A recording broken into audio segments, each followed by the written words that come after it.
Welcome to everybody who may be watching out there tonight. Will Prinzen from Sciuridae, downtown Toronto, and thank you for joining us if you're not watching the Toronto Maple Leafs play the Montreal Canadiens tonight. I just got to check my piece here on how to balance this out. So when you're a one-man show, your technology is what it is. And thank you for coming tonight. I apologize if it's this isn't the best view for you watching at home, but I'm assuming that if you are, you will learn or you will gather some information that you might want to talk to your financial professional about. And so let me first introduce myself a bit more. My name is Will Prinzen, and I am the founder of Sciuridae. And Sciuridae, Latin for squirrel, but it's a not-for-profit social enterprise in the financial industry. And I'm privileged to be here tonight through a Ontario Social Innovation Voucher through Laurier, and they provide me the space to get to know you here in Toronto, and this is what this is about, as much as it is about what we call the bond overlay, or we can call it burnt steak if we want to. But let me get into this, and I'm surrounded by a few people here from the industry who are studying in the industry, and so they're gonna check this out and ask me questions, challenge me on it. It's not as complicated as it may seem, however, there is a lot behind it as well, and I certainly acknowledge that. So let me introduce you to the RSP Bond Overlay, and it's as simple as this. And I'm just going to be checking. Yeah, they can see that at home. So, is this true? Is this correct, people among you? If this is whatever, these are shapes, does that mathematically make some sense? Can I get a raise? Yes? Yeah. Okay. Now, when it comes to leverage, that's what this is becoming here. And what happens here is we create this leverage from this component. So, why do we do that? Well, first of all, I look at this as to say this kind of represents our risk overall. What does it actually achieve? Nothing per se. But in the financial industry, it can achieve something. It depends on how and why we're doing this, etc. So that's it. That's it in a nutshell. Okay, it's not overly complicated, but it is a little bit challenging for some.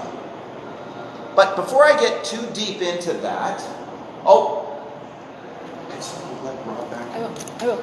Before I get into that. The question for this is, for me anyways, is who benefits from it, and is it inclusive? Because we're building leverage, and that comes with responsibility.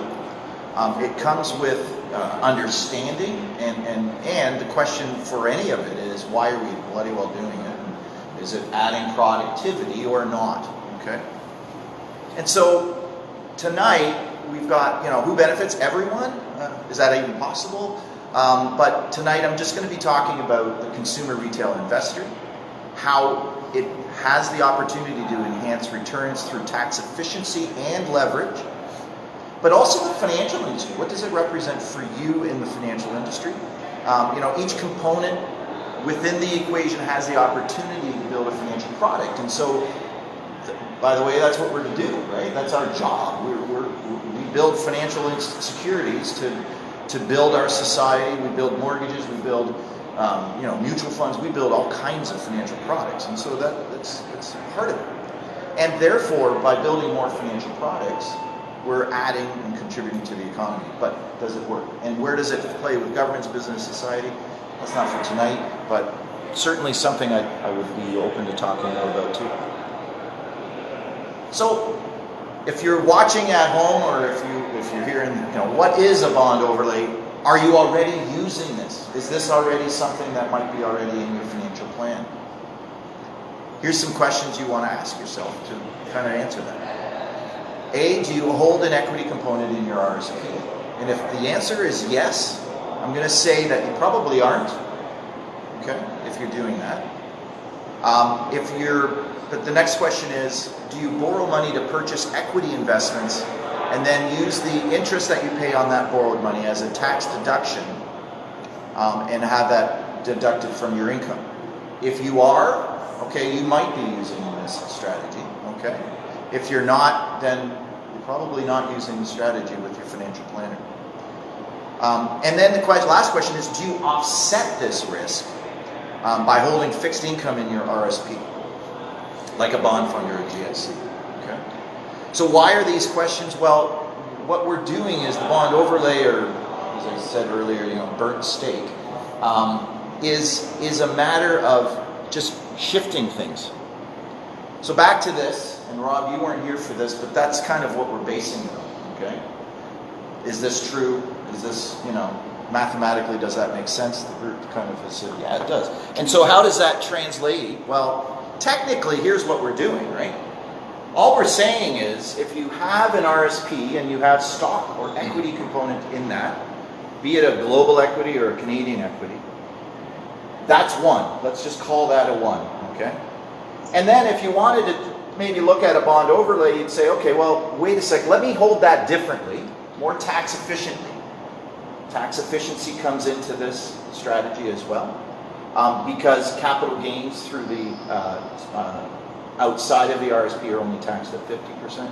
And I'll be open, that's what helps drive this, okay? It is a tax efficient portfolio model. And how do you buy that? Potentially you may not have outside money, outside of RSP. Most Canadians, a lot of Canadians, that is their major investment, long-term investment, and that's how they're doing that. And so they may still have a mortgage, and therefore they, as opposed to holding money in cash or something, it probably makes more sense to just pay off the mortgage. And so as that's coming down, they're still wanting to save for RSP, and they're building those financial assets that way. And so to do this, you provide the leverage. And technically, you're providing the leverage directly from the bond component that you have inside the RSP. And that could be a bond or that could be a GIC. And so let me talk a bit about what does this do in terms of building wealth for the consumer retail investor. And that's who we're talking about right now. And I put, what is it, 1.5, 1.4, 1.3. There's a lot of different components that go into answering that. But let's just take a look at it on a very, very, very basic scale, okay? Just strictly, you say, all right, I got this money, it's sitting in my RSP, it's in an equity, and I'm going to flip out of here and I'm going to zoom in on these fields because it might be difficult to see. But is there a different way of holding these financial assets? And can I create more tax efficiency to do this? And can I do this without, really, can I just do this myself? And the answer is, yeah, you kind of can. As long as you can obtain the leverage to create it, okay? The bank, that's where the banks are going to need to come in and say, yeah, here it is, right? So I'm going to flip out of here. Hope this works. Yay. And I'm going to bring that spreadsheet directly up. And so the way that it starts is you've got a client who's not using the strategy, or you are not using the strategy, and you have, just a bare bones, you have $100,000 in your RSP, and it's invested in an equity investment, and that's it. And you have a net worth of $100,000. If you were to, with your financial professional, build this type of model, what you would basically say is, okay, as opposed to holding that in an equity, I'm going to hold that in a GIC, okay? I'm going to buy a one-year GIC, and I'm going to just buy it on whatever date, and every year I'm going to rebalance the equation on that date. So let's just assume, okay, it's December 31st, It's a good day to do it because, you declare the capital gain at the end, you contribute to the RSP, it's tax time, blah, blah, blah, okay? So there you have it. And the bank gives you this money, and you invest it in the same equity fund that you had in your RSP, except you're not now because it's not in your RSP, you've got a GIC in there now, and that's a fixed income investment. And then, okay, so let's assume some returns here. If we get a 5% return in our equity, and let's say we can go to the bank and we say, listen, I'm going to do this, you're going to charge me 3% or whatever. And because I'm going to give you this money, technically, I want you to give me 2% inside my RSP. You make 1%, okay? Sound good? I don't know. Talk to the bank. But we can build the spread in there. For right now, let's say that it's 1%. So the question is now around marginal tax rates, capital gains. As I mentioned, this is a tax strategy, okay? And this is also possibly where advice on this is a little bit, it's up for who should be doing this. I think Sciuridae should be doing this. So on that, it also assumes that you're going to be contributing to that RSP $3,000 a year, which is, by the way, identical to the amount that you're paying in interest on your leverage, right? To the bank, you're borrowing $100,000, you borrow it at 3%. And so you just do the analysis and say, well, which is better at the end of the month, at the end of the year? And in this scenario, obviously with a 5% return, the future value of your RSP is $108,000, okay? At 5%, that's including the $3,000 that you've contributed. The future value of the RSP Bond Overlay, well, there's a couple of components that we have to walk through. But at the end of the day, and the math is right there for you if you want to walk through that and double check that. Anybody, I've gone over it over and over again, but I think it's right. The RSP value at the end of the day is $109,313, which is 1% higher. So you've built wealth for your client. You've built wealth for yourself if you're a bank giving this money. Okay. It's tax, but it can work. Now, the industry would come back and say, yeah, but Will, not every year do we get 5% for frick's sakes. I mean, have you not seen the markets? And I go, yeah, absolutely. So let's see what happens in a negative 10%, right? And of course, I don't think it's rocket science says, who thinks the RSP only is going to be better than the leverage? The RSP only? Yeah. Good. And it is. Oops. And the reason it is, partly, is because this model says, at the end of the day, we withdraw everything out and just say, screw this. And let's abandon the strategy altogether. Where am I left? I pay off my leverage. I don't like this. I'm crying. I go home with my tail between my legs. I shoot my financial planner and say, this sucks. Okay? But we are behavioral type of people. And there is a thing that, I think, buy and hold. Okay? When we have negative times, is it that the time to abandon? Not necessarily. Not according to what I've seen in the past. That's the time to say, step out a little bit more. I think Warren Buffett talked a little bit about that once, back in 2008 as well. Right? We have to trust our systems. The systems are good. They work. They do, despite what we think. But anyway, so there it is. And so the question becomes, how does this translate through the business cycle, right? I don't know. Well, I do know, sort of. And that's where this other spreadsheet comes in. And I'm going to go through this, Here's what I did here, which is really interesting. I just said, all right, we're going to get 1% throughout, and you're actually going to pay 0.75% over prime, and you're going to follow this method. And the method is, if I can just go back a bit,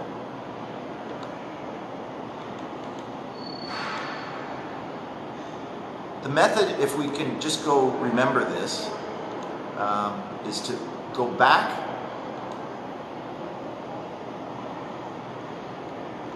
back to this at the end of every end of cycle. At once a year, rebalance the overall equation. Okay. And in this example, I've done it as of December the 31st, et cetera. And so, if we don't go back to this because we can't, because the equity markets are down, right? That's where at the bottom of the cycle, yes, we have to obtain more leverage from the bank. We have to apply for it, or we have to, consider it. And here's the cool thing: if you don't qualify for it, you can still actually say to yourself, "Okay, fair enough. I don't know. I haven't been keeping my budget, or whatever it may be." But you still can actually, you still got that GIC to make a decision with. And you can transfer back to the equity and buy low again. Like, that's kind of the idea here, right? It's about selling high, buying low, and using leverage to do this tax efficiently. So there is, and the model doesn't show that right now, but it is in there too. And so what does it look like? Well, like I say, I had the spreadsheet, and I've just said, all right, let's just go, assuming a 1% in our GIC, along with the different markets over the last number of years. We can play around with this. I don't know if I want to do that fully tonight. I think it's I'm trying to introduce. So this starts in 2010, where the global equity, and I apologize for some of this, the global equity return was 6.03%. They got a 1-year GIC, and they contributed, and it basically was about the same percent. The next year it was negative, which then saw it become a very negative time.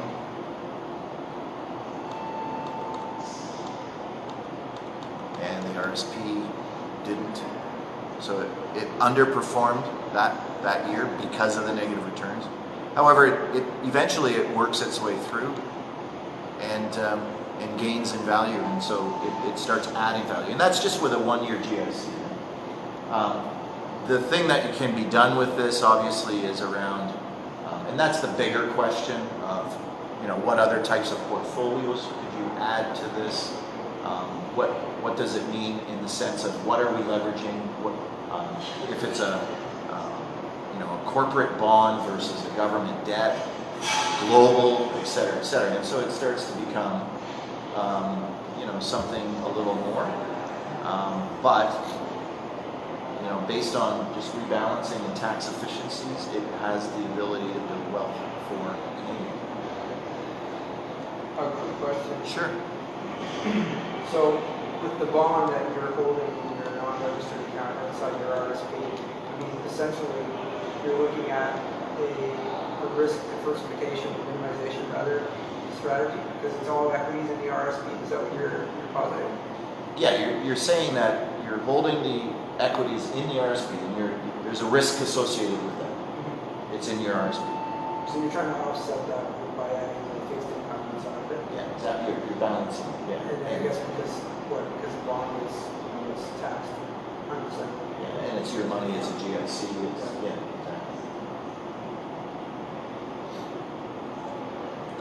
And so, for some of this, the challenge is, what's the spread? What do you charge? Can you even get it? Can you walk into a bank and ask them to borrow, whatever your exposure is to your equity, and what is the interest rate, et cetera? And these are things, we're trying to, in the financial industry, and if you haven't heard, we have a retirement income crisis, and so for me anyways, it's a matter of saying, what can I bring to the table? How can I add value, and does it risk adjusted, right? Am I really asking the consumer retail investor to add a significant amount of risk? Not really. I think the key to it is asking them to we have to believe in the system and why is equities in your RSP? Because they're higher risk that at a higher rate of return. However, they're capital gains and they're inside your RSP and therefore they're not efficient. And therefore, is there a more efficient way to do this, tax adjusted, etc.? Someone just open the door for, yeah. And the answer to that is, yeah, there is. It does, and it can work, and it can grow. It can grow your wealth as a consumer retail investor, and it can help. I think it will help the financial industry too. It'll get us busy building products, right? New products. I mean, isn't that what it's all about? So over here, the assumption is you are getting 100% of the leverage. What if it is 60% or 70%? Does it still work?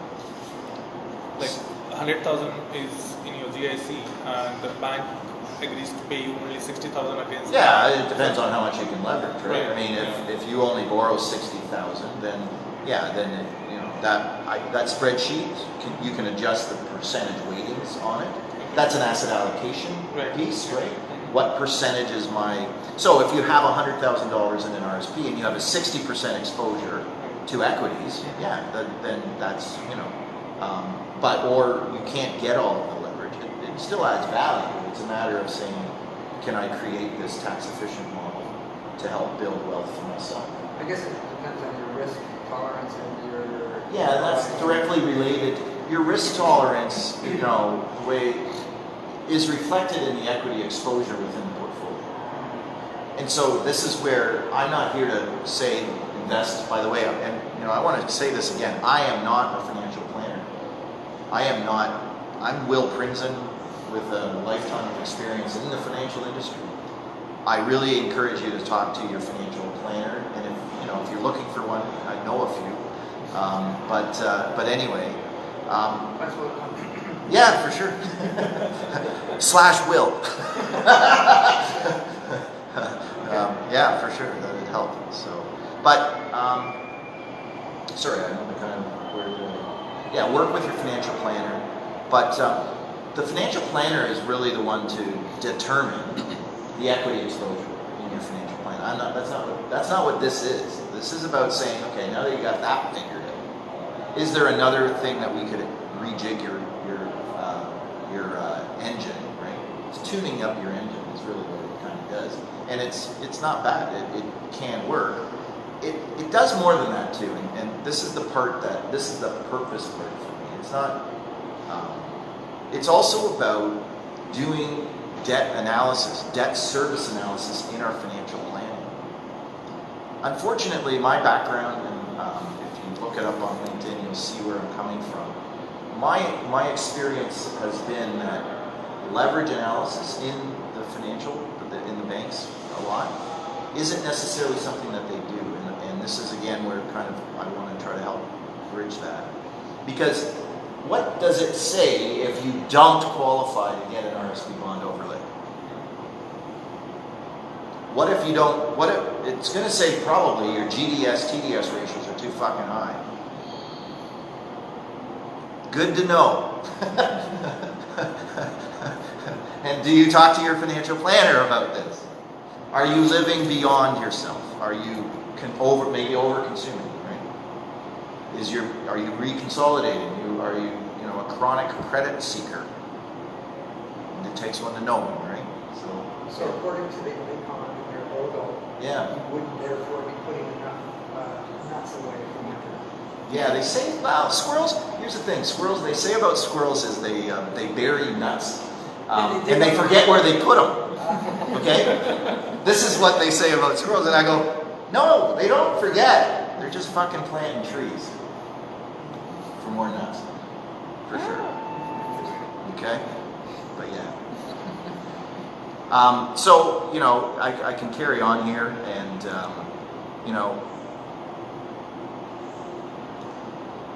This kind of walks through the spreadsheet. Again, we can do that one-on-one anytime. I can do it on the phone. I can, at this time, I have two separate spreadsheets that I'm willing to cascade and work within those who, so if you're a CFA, yeah, I'll get you, you tell me, I'll send you a fund. You tell me what fund you want, I'll plug it in. And if you're a CPA, absolutely. You know, let's talk about the tax deductibility issues that may still come somewhat with this, if there is any. There is CRA issues potentially here, but overall, the bottom line is it works. And we built this financial industry from our imaginations thousands of years ago.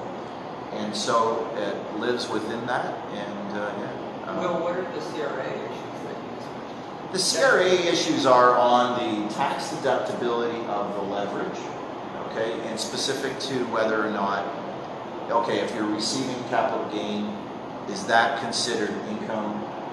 Is that a good enough reason for the Revenue Canada to say, yeah, that it is a tax deduction? And that's where CPAs need to charge, you know, kind of say to me, yes, no, I'm not a CPA, but this is my understanding that this does work. Okay. And it is, and so, okay, that's fine. Again, I'm an auto-dictate, which is self-taught. I do not hold financial planning designation. I did, okay? I do understand tax. I understand portfolio models. And I understand that this can work as long as everybody agrees. And this is where one of the slides back here, right? What does it mean for government? Good question. Good question. What happens if they disallow your deduction? Like, Then I'm like totally screwed. But the good news is I've made friends, and I'll just continue on. I mean, I'm okay. No, this is about getting a message out. Okay. We live in a society today. So what does the bond overlay really present to us? In my mind, it asks us the question of why the hell am I borrowing money? And what am I being encouraged to do somewhat through society, etc., which is build big houses and potentially over-consume. And that is having climate change issues for us. There's a whole lot. And the economy is adjusting. We're adding artificial intelligence. We have built our current financial system a lot based on after 1929 stock market crash. And I think a lot of our policies, as it relates to leverage and how we use it within our society, has been based on those foundations, which made sense possibly at that time, but maybe they're changing. I don't know. I'm just a guy trying to get a conversation started. But yeah, so back to the financial industry, a little bit here. It's got to be, for me, it's got to be right for the consumer retail investor first. And then the question is, does it make sense for us in the financial industry to do it? And I think the answer is, yeah, it can. So you've got more components within to build products, provide productivity, adds, revenues to the bottom line. Sorry, Will. Yeah. I want to make sure that I'm characterizing your view with respect to leverage correctly. So, is it your view essentially that levering something makes sense when you can actually earn something off it rather than just it's about processes. Yeah. Why are we borrowing? When we borrow to go to Disneyland, that adds GDP. I know that, right? But it doesn't add GDP. It doesn't add wealth to my bottom line. And the question for us is, okay, I'm not against it. I'm not for it. I'm not a for or against leverage, but it exists. And how we use it and why we use it is the point that I'm trying to bring forward. And so let's just check ourselves in the mirror a little bit. And if there's some cool ways to do it, like this, and yeah, talk to CRA, talk to your accountants, talk to your CFAs, I say, then why the hell not? Because we can build it. And it is a bit of a, the financial industry is a little bit, subjective, I guess, in some ways. What do we define as wealth? But this builds wealth tax efficiently, takes capital gains, okay, converts that into RSP contributions, and it can add value. And so, talk to your financial planner, or contact me, or ask your financial planner to contact me, because those are, this is who I want to talk to. Would you come and meet with me and my wife and our financial planner, for example? Absolutely. As long as your financial planner is in the room, then, because again, I don't have a license, okay? I'm not trying to get away with anything. I speak pretty, like, you're smart people in this room. But I have to live within regulations too. And so, yeah, I'm looking to build relationships with financial planners. I'm looking to build relationships with consumer retail investors as well. But let them execute, let me just kind of provide the analysis and the discussion around, okay, where are you? Where are you at? Is there some things you could consider? And what are those things? How do we reduce the risk that our over-consuming world and over-consuming leverage that we used, which, by the way, the bubble burst in 2008, and yet we continue to kind of go down that road because we like bigger houses and whatnot. As Canadians, we're leaders in household debt. Now, debt's not necessarily bad if it's used for productivity. And so if we're leaders in household debt, and that is all being used to produce additional wealth, I'm okay with that, right? But if it's just to produce bigger houses and bigger egos, to feed our bigger egos, we all can't be kings and queens. It's kind of we shifted there somewhere. I blame Jimmy Stewart. So. All right, any other questions? So this framework involved will be so far your equity return. Say that again. So this framework that you suggested. Yes. Using leverage. I see that it works only so far your equity return is more than the cost of leverage. Yeah, that definitely plays in. However, it depends on your leverage rate and your marginal tax rate, on where that break-even point is. I have other spreadsheets that I can kind of show you where leverage break even on it based on different. I see the question that by the way, sorry, you can have it where leverage still makes you money because of the capital gain, and that your return from your equity is actually still lower than the. There comes a tax shield, right? The tax efficiency is somewhere. That is why, even the lower equity return is giving you a little bit of yield. Yeah, it still gives you that little boost, right? Because I see this with the whole framework because this is from retail perspective, like consumer perspective. Yeah. But in business, if you see, this is what private equities do. That's what leverage buyout is. They use that as a factor to sponsor the funds. With private equity. And that is how they make money on equity. So the whole concept is like that, but we are applying it in the retail environment. Well, we grew up different. Yeah, it's our family origin as well. It's not been. I think our ancestors here in Canada, at least, has said, okay, we're introducing leverage, like mortgage. Okay. They needed to make sure that that worked. And my analysis, and feel free, this is just my personal opinion of history. I kind of see it that they thought that they could build, with pensions and build a much better society. I believe they believed that. I believe that the price of oil had a lot to do with it, and that's obviously not changing. And some of our issues that we're having are consuming debt and consuming the world. But yeah, like my dad, for example, wouldn't need leverage. No way. I mean, my gosh, the guy. He was born in 1933. Have you ever, boom, bust, echo, and all that? This guy started working for somebody when he was 20 years old, worked for 35 years, retired because his age and years of service equaled 90, and he's been receiving a pension, decent pension, since he was 55 years old. He just turned 85 a couple of weeks ago. And he's probably got at least 110 in him.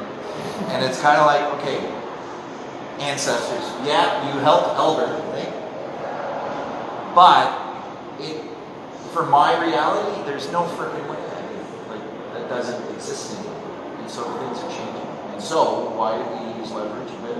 why do I think it's now kind of something that we want to think about and talk about, is because the economy is also switching as well. I'm going to hazard a guess that in 1933, as opposed to 2018, there weren't that many things to buy. No. They weren't Shit, inundated no. with advertising. No. Certainly not smart. Oh my targeted gosh, advertising. no. Yeah. I mean, we got addicted to stuff. Like, yeah. And there's good stuff that's come out of it. I mean, there's a ton. Like that's the stuff that you go, okay. Because it's kind of like, you know, I've been at this for a while. When you talk about investment leverage, you know, it's like they don't want to talk.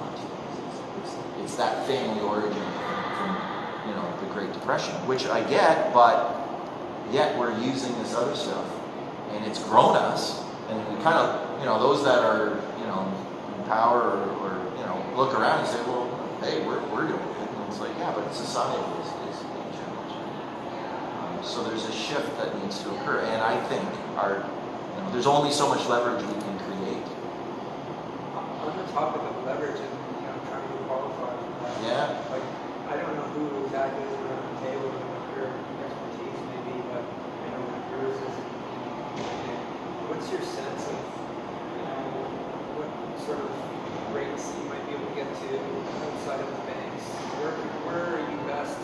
To go for this. Yeah, where should you go? Yeah, I mean, right now, it depends on what your delivery channel is, okay?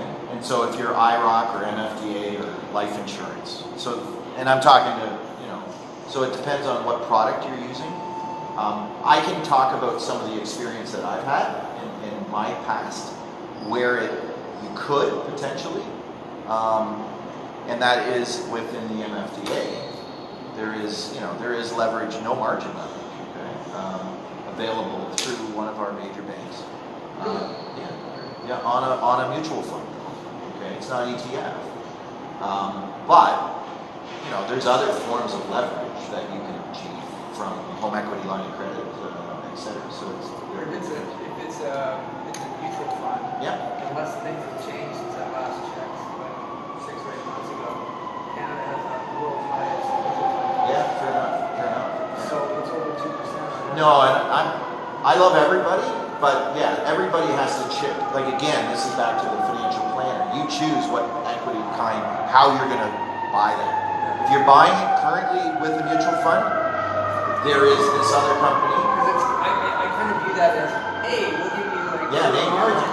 We'll lend you money, but then we'll rip you off on the fees. Yeah, so you can change you're that. not better off. Yeah, you just change that. I wonder if you buy a cheap index fund through an MFDA advisor, whether they would give you that. Yeah, there's a whole discussion on managed money versus non. I grew up with a mutual fund, right? So there's a part of me that kind of, you know. Are they selling ETFs now? Is anybody under an MFDA? I don't know that. Good question. I think they're starting to, you know, the industry itself, you know, I think is going through a metamorphosis as well. IROC probably, you know, I'm guessing, but is, you know, the future of the Canadian financial industry, and that's not in any disrespect to those that might still be working within the mutual fund business, but you know, it is about what are we charging the consumer retail investor on a spread, fee for service, all of those different components, and regardless of that, what I bring to the table is to say, you know, if you wanted to do it this way, and you can find the appropriate components to put this all together, I would love to work more and talk more with you on how to do that, and you know, let me help too. Are you a nonprofit? I am nonprofit, yeah. So it becomes more about you in the financial industry than me. So I'm here to help, doing all I can, kind of. It would be interesting to see the results of the same strategy from the year 2000 onwards. right now. Yeah, we we're can just do checking that. from Yeah, 2010 onwards, yeah. but there have been like two major crashes. One was Yeah. .com bubble Yeah. and then Yeah. 2008 one. Yeah. So we can see actually this one. Yeah. Performs So we because the can- leverage probably. Yeah. Have you not figured out, like, have you not unlocked this spreadsheet and figured out how to make all the changes on this? Yeah, I played around with it. No, we can open the spreadsheet up. I mean, it's, Yeah. there is a side to me that I want to share this as well with industry participants. It's not rocket science, but it is, first time at it, it's kind of like, what are you talking about, right? Because one of the things I get back to is, you're not allowed to borrow money out of your RSP, which that's not what you're doing. You're going in independent to your bank and saying, I want to borrow money, and doing this, and then changing what you have inside to accommodate it, to create the tax efficiency and build your wealth quicker.